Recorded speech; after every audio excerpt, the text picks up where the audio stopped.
Arrêtons de dire des choses comme ça. Parce que la Bible nous dit que celui qui a planté l'oreille, n'entend-il pas? Moi, je te pose la question. Je dis, celui qui a planté l'oreille, n'entend-il pas? Il entend, n'est-ce pas? Est-ce que nous pouvons acclamer le Seigneur? Parce qu'il va nous faire comprendre que nous devons être des femmes équilibrées. Des femmes équilibrées. On va comprendre que toute chose concourt à notre bien. Amen. Et devons rendre grâce en toute occasion. En toute chose, on doit rendre grâce. Amen. Ma soeur Aïssa, si tu peux venir nous bénir. Amen. Femme équipée pour le royaume. Alléluia. Alléluia. Bonjour à tous. Alors aujourd'hui, je suis dans la joie. Je réalise davantage que le Seigneur nous donne une nouvelle identité. En Yeshua Mashiach, nous sommes plus de vainqueurs. En Yeshua Mashiach, nous sommes particulières. Voilà, donc mon témoignage, au-delà de notre mission, le Seigneur nous dit parfois autrement, au-delà de nos attentes en fait. Alors moi je m'appelle Aïssa, je suis maman de plusieurs enfants, et voilà, je suis au foyer. Donc il faut dire que avant de rencontrer le Seigneur, j'avais une grande ambition. Alors là, celle de réussir dans ma vie en travaillant dans une entreprise, pourquoi pas, ou bien dans un ministère.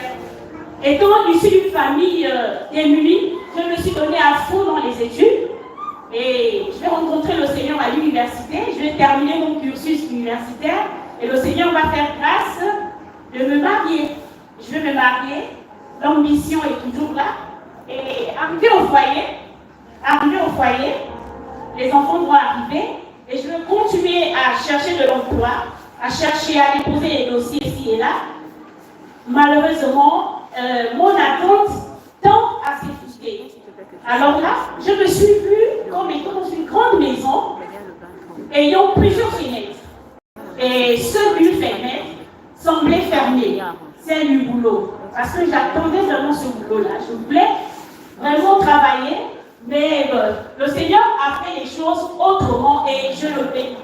Je suis restée à la maison, à me consacrer à la maison. Je suis restée là, à me consacrer à l'éducation des enfants, à leur inculquer non seulement les connaissances du monde concernant l'école, mais aussi à leur inculquer les bases de Yeshua Mashiach, les bases du Seigneur. Et au-delà de ça, le Seigneur m'a équipé.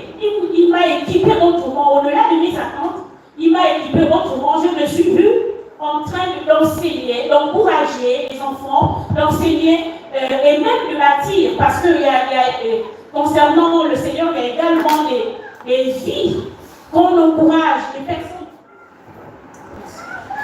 Au-delà des enfants, le Seigneur nous donne également d'autres enfants qu'il faut encourager, qu'il faut bâtir, des personnes qui viennent parfois avec les cœurs blessés, mais je me suis vue équipée.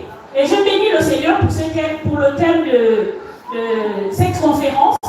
Effectivement, j'ai réalisé que, au-delà des connaissances que j'ai acquises lors de mon parcours scolaire ou universitaire, mais le Seigneur m'a également équipée autrement pour bâtir des vies, pour transformer les vies par sa grâce seulement. Et pour ceux qui ne savent pas, généralement mon époux n'est pas là pour des raisons professionnelles, alors je reste seule à veiller sur l'éducation des enfants. Comme vous le savez en tant que maman, on bâtit, lorsqu'on les inculque certaines connaissances, certaines éducations, dehors, à l'école, cette connaissance a tendance à s'effriter, cette connaissance a tendance à être détruite. Donc c'est un travail de reconstruction, c'est un travail de bâtisseur. Je me suis vue en tant que bâtisseuse. Je réalise que le Seigneur a fait de nous des bâtisseuses. Le Seigneur a fait de nous des donneurs de vie. Le Seigneur a fait de nous des entrepreneurs, parce que étant même au foyer, je me suis vue, je me vois en train d'entreprendre, mais vraiment, le Seigneur fait grâce. Et pour cela, je bénis le Seigneur. Étant au foyer, je me suis découverte multifonctionnelle. Multifonctionnelle, pourquoi? Parce que je suis enseignante des enfants, je leur enseigne. Je peux enseigner les maths, je peux enseigner, en fait, comme le Seigneur veut. La psychologie, le coach, le rôle de coach, il faut encourager, il faut guider, il faut waouh, c'est... En fait, j'ai réalisé, pour ne pas tirer en long, j'ai réalisé que le fait que le Seigneur n'a pas permis que je puisse avoir un emploi, il m'attendait certainement là, alors je me déploie comme je peux, avec la force qu'il me donne, avec l'équipement qu'il me donne, j'arrive à travailler, et le Seigneur, je ne peux... Ah d'accord, merci. Je ne peux que voir les fruits lorsque je regarde les enfants, lorsqu'on regarde certains cas sociaux que l'on suit. On bénit le Seigneur et je réalise que c'est le Seigneur qui m'a mise là. Alors si le Seigneur m'a mise là, c'est pour que je travaille et que son nom soit glorifié, c'est pour que je bâtisse les vies, c'est pour que j'accompagne les vies, c'est pour que j'encourage les vies. Alors mon témoignage de femme au foyer, c'est pas pour autant faire l'éloge d'une femme au foyer, c'est pas pour autant dire que lorsqu'on est femme au foyer, c'est la meilleure chose des choses. Non, c'est juste pour dire que le Seigneur, avec le temps qu'il m'a accordé, j'ai réalisé que c'était une grâce pour travailler, mais vraiment d'arrache-pied. Et dire aussi que si tu as du travail, c'est une grâce. Si tu es au foyer, c'est aussi une grâce. Mais déploie-toi là où tu es, travaille. C'est parce que je sais une chose, parce que nous savons une chose, le Seigneur nous a équipés. Si nous sommes filles de Sarah, si nous sommes filles d'Élohim, c'est que nous avons quelque part un équipement. Et je vais caricaturer autant pour moi, Proverbe 31, la femme talentueuse. Nous sommes comme des navires marchands. Les navires des marchands. Le navire des marchands porte en lui, les navires des marchands portent beaucoup de richesses, portent beaucoup de bonnes choses, beaucoup de potentialités. Donc cet après-midi, je vais lire, je veux t'encourager, toi femme, qui est certainement à la quête de quelque chose. Est-ce un enfant? Est-ce un travail comme moi d'ailleurs? Est-ce l'être aimé, c'est-à-dire est-ce te marier? Au fil du temps, tu vois ton âge avancer, finalement, toujours pas de demande en mariage. Je veux te dire que tu as de la valeur. Tu es un navire marchand.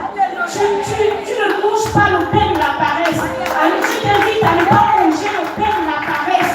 Je t'invite à te tenir debout, à veiller comme cette femme talentueuse qui lui donne la lampe, c'était pour la nuit. Mais elle est là. Elle travaille parce qu'elle travaille, parce qu'elle prie, parce qu'elle veille en fait. Donc, je t'invite, toi, femme, à être une femme heureuse autour de toi. Pour celles qui ont des enfants, à être une femme heureuse autour de ses enfants. Et pour celles qui sont mariées, à réaliser que nos époux puissent être fiers de nous par le travail qu'on fait. Dire aussi que être femme au foyer, moi je pensais que c'était une tâche déléguée au second plan. Mais aujourd'hui, par ce que le Seigneur fait, par ce que je vois, je peux réaliser que c'est vraiment une tâche noble. C'est une tâche noble, comme tant d'autres qui travaillent dans les ministères et autres. Voilà, donc c'était ça mon témoignage. À la fin, je dis que la fille de Sarah, la femme qui craint l'Éternel, est celle qui est digne d'être louée par ses œuvres. Amen. C'est que j'avais à dire. Alléluia. La façon dont tu la proclames là, on dirait que tu as écouté quelque chose qui n'est pas.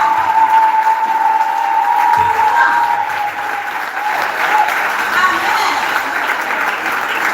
Comment on te dit que tu es un navire marchand, portant les richesses, tu acclames avec les bouts de bois. Moi, je suis un paquebot. Je suis un paquebot. Un cargo même. Amen. Amen. Moi, je donne des grandes révélations. Que tu es un cargo. Tu transportes des voitures qui viennent de Dubaï. Tu transportes des marchandises qui viennent de Chine. Et tu acclames comme dans le sommeil. Regarde-moi. Mais on te bénit. On te bénit. Tu es béni. Tu es béni. Navire marchand. Tu as toutes les richesses. Alléluia.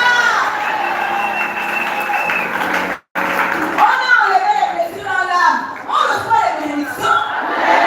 Oh, comment vous faites comme ça? Un merveilleux témoignage comme ça. Femme au foyer, on pense que c'est juste rien.